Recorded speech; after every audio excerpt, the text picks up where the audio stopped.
Binatawan ng sanksyon o parusa ng China si Defense Secretary Guo Teodoro at kanyang pamilya, pero pinagkibit-balikat lang yan ng kalihim. Live mula sa TV5 Media Center, nangungun sa balita si Camille Samonte. Camille, una sa lahat, anong sanksyon sa pinataw ng China at anong dahilan nito? Gigi, banned na nga si Defense Secretary Guo Teodoro at kanyang immediate family sa mainland China, Hong Kong at Macau. Bawal din daw makipag-ugnayan ang anumang China-based organizations sa pamilya ni Teodoro. Sinabi ito ng Chinese Foreign Ministry kasunod ng mga pahayag ng kalihim laban sa China sa gitna ng tensyon sa West Philippine Sea. Tinawag nilang irresponsable ang mga pahayag ni Teodoro na nakasisira raw sa interes ng China at ugnayan nito sa Pilipinas.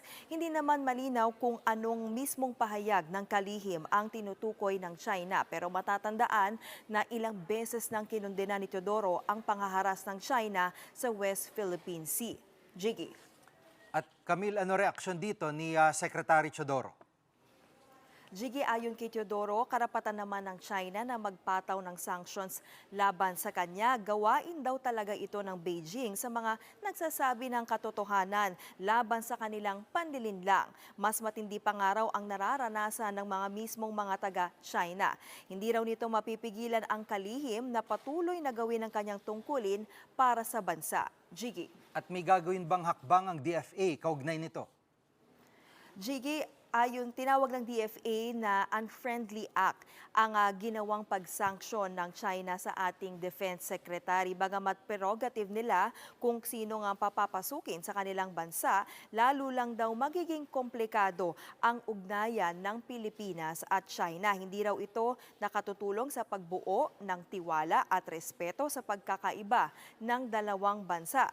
Samantala, nauna nang naghain ng diplomatic protest ang DFA laban sa China kaugnay ng floating platform na nilagay nito sa Baho de Masinloc. Natuklasang naglagay rin ang China ng mga karagdagang boya at antena.